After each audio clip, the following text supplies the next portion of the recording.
उनकी माँ ने ये पूरी पुलिस के सामने, पूरे गांव के सामने ये चीज़ कहा है कि ये मेरा बेटा नहीं है, इसको दफा कर दो यहाँ से, इसको गोली से मार दो। पुलिस गोली ऐसे कैसे मार सकती है? उसको तो कोई अधिकार नहीं। क्या लग रहा है कि कौन लोग कहाँ थे? हमारे हिसाब चाहिए कि हमारे घर के फैमिली मारे हैं, जो हम नहीं बताए। हमारे सास मारे हैं। क्या नाम है उनका? उन सास के हैं शांति देवी, हाँ। देवरानी के है तेतरी देवी, एक और देवरानी है आरती देवी।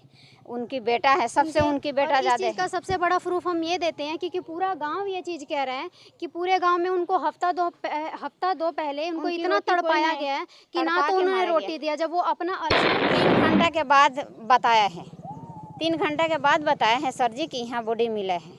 वो अभी वहाँ पुलिस नहीं बताया है। अब वहाँ हमारे 12:30 बजे के कॉल आया है सर जी। नहीं, रात में 12:30 बजे के कॉल आया सर जी। 12:30 बजे से हम बात कर रहा है। 3 घंटा 3 बजे पुलिस ने मेरे पास उन्हें रेलवे पे इन्हें बताया जा रहा है कि वो रेलवे से कट के मरे हैं। हमें ऐसा नहीं लगता कि वो रेलवे से किसी एंगल से उनकी बॉडी को देख के लगता ही नहीं है। बस पोस्टमार्टम वगैरह हुआ है, रिपोर्ट अभी आई नहीं है। हम रिपोर्ट लिखवाने के लिए गए भी थे तो सिवान के थाना कह रहे हैं कि हथुआ में होगा। हथुआ से पुलिस बुलाया पहुंची हुई थी। हथुआ थाना क्षेत्र के ये बड़ी धनेश गांव है, जो कि कल एक बड़ी घटना निकलकर सामने आई थी। तो आप सोशल मीडिया के माध्यम से आप सुने भी होंगे।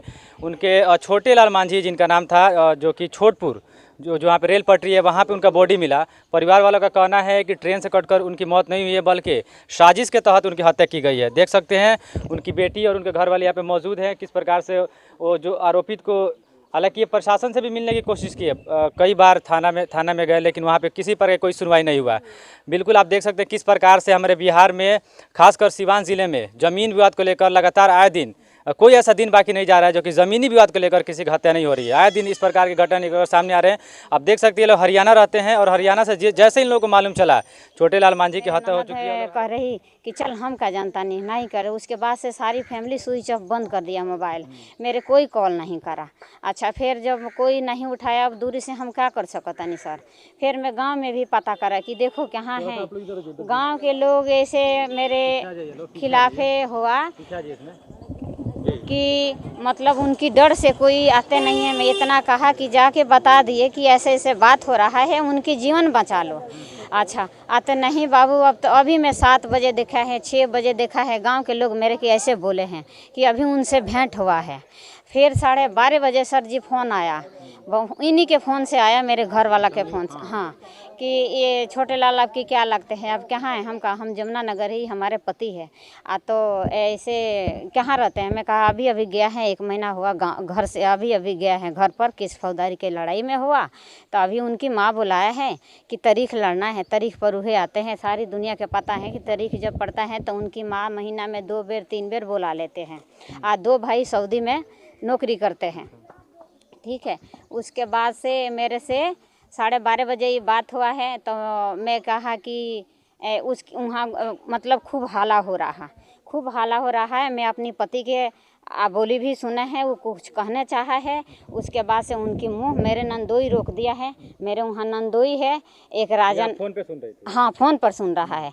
वहाँ नंदोई है हमारे, एक राजन नाम के, उसी के भाई है नंदोई के, वो भी है। मेरे ननद बीना जो नाम के है वो भी है। ये रामचंद्र जैसे उसकी बीना के पति है, ये थे राजन देवर है। इनकी सबके बोली सुना। मैं अपनी बच्चे से, अपनी भाई से, सबसे जना दिया कि भैया मेरे घर के फैमिली, मेरे घर वाला का मार दिया है। मेरे भाई भी सब कोई भी फ़ोन करा है, वो भी बोली सुने हैं कि वहाँ हाला सुन रहा। इतना बंदा कहा है कि मैं पूछा उनसे तो वो कहा है कि सिवान हो रहा है। अब तो हम जमुना नगर से बोल रही, तो वो बोला है कि सिवान रहा है। तो वो तो हम जो आप बताएगा वह तो हम सुनेगी।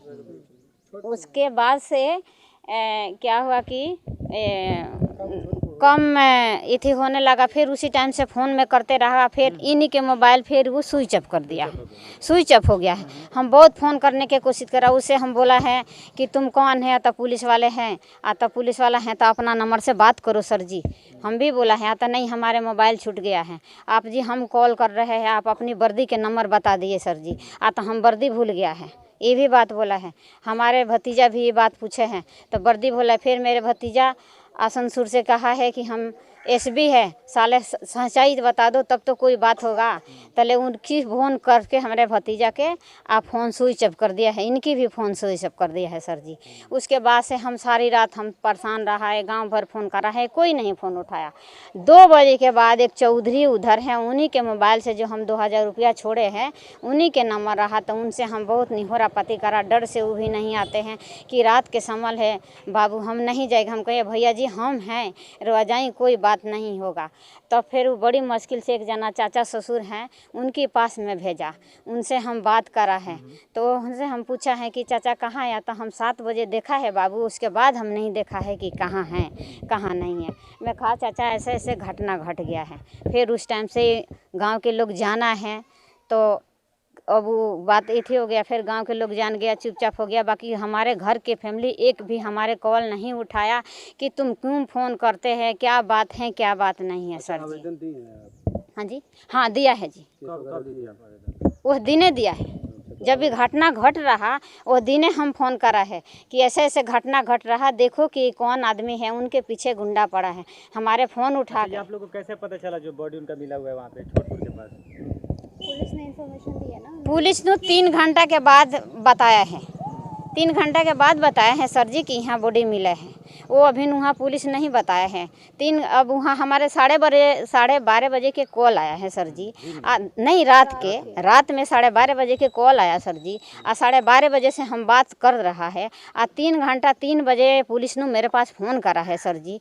तो उस टाइम जब उसकी हम नंबर मांगा सर जी कि अपनी नंबर दो, अपनी वर्दी के नंबर बताओ, तो उस टाइम क्यों नहीं दिया है सर जी। तो पुलिस के भी हम गाली दिया उसकी पर। फिर हम चारों बगल फ़ोन करा, उसी टाइम हम गाड़ी धरा सर जी। अगले दिन बिहान भैला अपने बच्चे बुच्चे के लेके। अच्छा, अभी आप क्या चाहती हैं? अभी मैं चाहती है कि हमारे घर के फैमिली ऐसा लगता है कि वो जो मर्डर केस उन्हें रेलवे पे इन्हें बताया जा रहा है कि वो रेलवे से कट के मरे हैं। हमें ऐसा नहीं लगता कि वो रेलवे से किसी एंगल से उनकी बॉडी को देख के लगता ही नहीं है। बस पोस्टमार्टम वगैरह हुआ है, रिपोर्ट अभी आई नहीं है। हम रिपोर्ट लिखवाने के लिए गए भी थे, तो सिवान के थाना कह रहे हैं कि हथुआ में होगा। हथुआ से पुलिस बुलाया तो वो कह रहे हैं कि सिवान में होगा जहाँ पे ये कांड हुआ है। हम वहाँ पे भी गए, बहुत पैरवी किया, सरपंच के भी पैरवी किया, उधर से उधर बहुत भाग दौड़ किया। उसके बाद हमें मतलब खबर पहुँचने पे तब वो सिवान वाले हथुआ वाले कह रहे हैं कि भाई आप आओ, हम आपकी रिपोर्ट लिखते हैं। उसके बाद हाँ सिवान वाले अब उन्होंने बोला है कि आप आओ, हम रिपोर्ट आपकी लिखते हैं।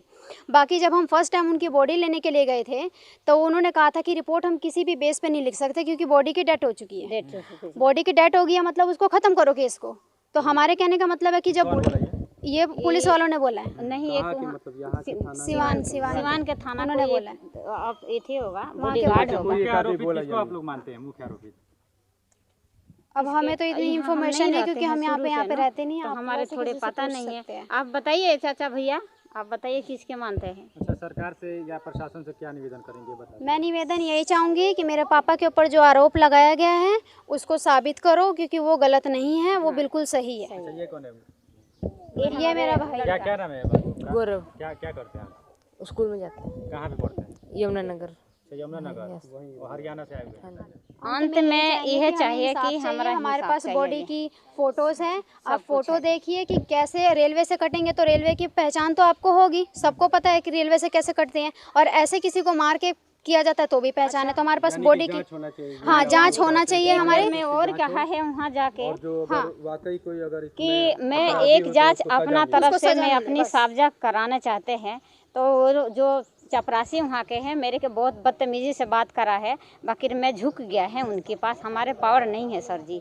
अच्छा, उसके बाद से मैं रिपोर्ट भी लिखाने गया है, फिर भी वो रोपेट भी नहीं, हाँ सारे जानते हैं, सारी रिपोर्ट भी नहीं लिखाया है। रिपोर्ट भी वे मेरे के बहुत झुका दिया है, फिर भी हम वहाँ झुक गए। कह रहा है क्या सबूत है तुम्हारे पास? मैं कहा हमारे पास बहुत सबूत है, अभी हम आया हैं, रिकॉर्डिंग रखा है, हमारे मोबाइल स्विच ऑफ है, मैं हम सबूत दिखाएंगे आपके, ठीक है। फिर मेरे साथ बात में कहा है कि रिपोर्ट तो हमारे लिख दो, तो नहीं लिखा है। और इससे पहले कितने बेटा बेटी हैं? हमारे 4 बच्चे हैं, 2 लड़का है 2 लड़की है। ये आपकी लड़की हुई? हाँ जी। और वो लड़का है और एक लड़का एक लड़की। टिकट नहीं मिला, इमरजेंसी में आने वाला है, लो आ जाएगा चाहे कल आना है। वो लोग बड़े थे छोटे? नहीं, एक लड़की के बड़े के शादी कर दिया, ये ये उसकी लड़की पर के हैं, लड़की पर के ये बड़े लड़का है। यानी आप ये मानते हैं कि छोटेलाल मांझी की ट्रेन से कट मौत नहीं हुई बल्कि उनकी हत्या की गई? हत्या करे हैं जी, हत्या करे हैं जी। हमारे इंसाफ चाहिए जी बस। आपके हिसाब से क्या लग रहा है कि कौन लोग कहाँ थे? हमारे हिसाब चाहिए कि हमारे घर के फैमिली मारे हैं, जो हम नहीं बताए, हमारे सास मारे हैं। क्या नाम है उनका? उन सास के हैं शांति देवी, शांति देवी। हाँ। देवरानी के है तेतरी देवी, एक और देवरानी है आरती देवी, उनकी बेटा है, सबसे उनकी बेटा और इस ज़्यादा चीज़ का है। सबसे बड़ा प्रूफ हम ये देते हैं क्योंकि पूरा गांव ये चीज़ कह रहा है कि पूरे गांव में उनको हफ्ता दो पहले उनको उनकी इतना रोटी कोई तड़पाया नहीं, गया है कि ना तड़पा तो के उन्होंने मारा रोटी गया। दिया, जब वो अपना अलग वो भी तो बेटा है, और उनकी माँ ने ये पूरी पुलिस के सामने, पूरे गाँव के सामने ये चीज़ कहा है कि ये मेरा बेटा नहीं है, इसको दफा कर दो यहाँ से, इसको गोली से मार दो। पुलिस गोली ऐसे कैसे मार सकती है? उसको तो कोई अधिकार नहीं है पुलिस को गोली मारने का। तो ये चीज़ उन्होंने क्यों कहा? पूरे गाँव वालों के सामने इन्होंने कहा है कि मेरा बेटा नहीं है, ये चीज़ साबित कर दिया। मरने के टाइम पे भी ना तो वो उनका मुंह देखने आई, ना आँख से आंसू गिरा, ना किसी भी मतलब जो भी विधि विधान होता है उसमें उन्होंने शामिल ही नहीं होया। क्यों नहीं होया? आज भी वो हमसे ये पूछने नहीं आ रही है कि तुम्हें दुख है कि नहीं है। सिर्फ ये चीज़ प्रूफ करने से थोड़ी हो जाएगा। हम वहाँ पे थे, हम भी आए, हमने भी अपना सारा कुछ किया, उसके बाद भी वो आज भी नहीं है सामने। क्यों नहीं है वो सामने? जब कहाँ रहते हैं लोग? वो यहीं पे रहते हैं, वो सामने क्यों नहीं है? जब उनके अंदर गलती नहीं है, जब उनके अंदर गलती नहीं है तो वो हमारे सामने आके कहे। पूरी पब्लिक के सामने खड़े होने की क्यों नहीं हिम्मत है? आपके पिताजी कितने भाई हैं? वो 4 भाई है। 4 भाई हम हैं। सबसे जो बड़ा आपके हैं। पिता सबसे बड़े हैं? हाँ, वो सबसे बड़े बाकी के 3 भाई वो लोग? छोटे हैं उनसे। 2 भाई है, 2 सऊदी है। 2 भाई सऊदी हाँ है जा जी, और एक एक यहाँ रहते हैं यहाँ और एक रहा, आपके पिता यहाँ कहाँ रहा है। रहते हैं? मेरे घर वाला के मरने के बाद से वो भी भाग गया है। अभी हम वहाँ एक गाड़ी यहाँ पे पकड़ने अभी रहा। ससुराली में अपना रहता था। जब ये लड़ाई छिड़ी थी तो वो अपने बीवी बच्चों को लेकर ससुराल चला गया था। और ससुराल जब ये इनका कांड हो गया तो उसके एक दिन पहले इनकी बीवी और बच्चे यहाँ उस पे आ दिने गए। राती और के जब आया। मैंने पूछा कि रिंकू कहाँ है तो उन्होंने कहा कि ये चीज़ वो तो 2 महीना पहले चले गए। मैंने कहा 2 महीना पहले चले गए तो कोई प्रूफ तो होगा ना उनके खिलाफ कि 2 महीने पहले वो कहीं काम पे चले गए हैं या कहीं शिफ्ट हो गए हैं। डेट ऑफ तो होगी ना, सब कुछ होगा उनके पास, तो वो चीज़ मुझे दिखाओ। तो इनकी वाइफ कह रही कि मैं प्रूफ क्यों दिखाऊं? तुम होते कौन हो प्रूफ देखने वाले? क्यों नहीं होते हैं? हमें पता भी तो चलना चाहिए ना कि वो 2 महीने बाद गए हैं कि कब गए हैं, पता लगना चाहिए हमें। रात के भागे। विवाद मतलब क्या लग रहा है कि किस वजह से ये सब सारा ये सब मारे गया है जमीन जायदाद के सिलसिले जमीन के विषय में। इनकी माँ कहती, इनकी भौवे कहती, सारी उम्र लिखाए हैं कि अब हमारे हिस्सा लगे, भाई पटदार में फरिया गया है, अब इसकी हिस्सा नहीं देना है, इसकी मार के ख़त्म कर दो। तो बिल्कुल आप देख सकते थे, हमारी टीम पहुंची हुई थी हथुआ थाना क्षेत्र के ये बड़ी धनेश गांव है, जो कि कल एक बड़ी घटना निकलकर सामने आई थी। आप सोशल मीडिया के माध्यम से सुने भी होंगे। उनके छोटे लाल मांझी जिनका नाम था, जो कि छोटपुर जो वहाँ पे रेल पटरी है वहाँ पे उनका बॉडी मिला। परिवार वालों का कहना है कि ट्रेन से कटकर उनकी मौत नहीं हुई है, बल्कि साजिश के तहत उनकी हत्या की गई है। देख सकते हैं उनकी बेटी और उनके घर वाले यहाँ पे मौजूद हैं। किस प्रकार से वो जो आरोपित को, हालांकि ये प्रशासन से भी मिलने की कोशिश की है, कई बार थाना में गए, लेकिन वहाँ पे किसी पर कोई सुनवाई नहीं हुआ। बिल्कुल आप देख सकते हैं किस प्रकार से हमारे बिहार में, खासकर सीवान ज़िले में ज़मीन विवाद को लेकर लगातार आए दिन कोई ऐसा दिन बाकी नहीं जा रहा है जो कि ज़मीनी विवाद को लेकर किसी की हत्या नहीं हो रही है। आए दिन इस प्रकार की घटना निकल सामने आ रहे हैं। आप देख सकते हैं लोग हरियाणा रहते हैं और हरियाणा से जैसे इन लोगों को मालूम चला छोटे लाल मांझी की हत्या हो चुकी है, वो लोग हरियाणा से तुरंत गाड़ी पकड़ के अपने गाँव आ गए और गाँव आने के बाद से लगातार प्रशासन से गुहार लगा रहे हैं, सरकार से गुहार लगा रहे हैं, यहाँ के जो नेता हैं उनसे गुहार लगा रहे हैं, लेकिन अभी तक किसी पर कोई सुनवाई नहीं हो रही है। देख सकते हैं उनके छोटे छोटे बच्चे हैं जो कि अभी स्कूल में पढ़ते हैं, उनका भविष्य का भी सवाल है कि उनका जिम्मेदार कौन होगा इन छोटे छोटे बच्चों का। तस्वीर आप देख सकते हैं किस प्रकार से ये लोग, जिस तरह से ये लोग कह रहे हैं, कहीं ना कहीं सरकार जो है इस पर जाँच करनी चाहिए और जो लोग इसमें आरोपित पाए जाते हैं उनको कड़ी से कड़ी सज़ा मिलना चाहिए।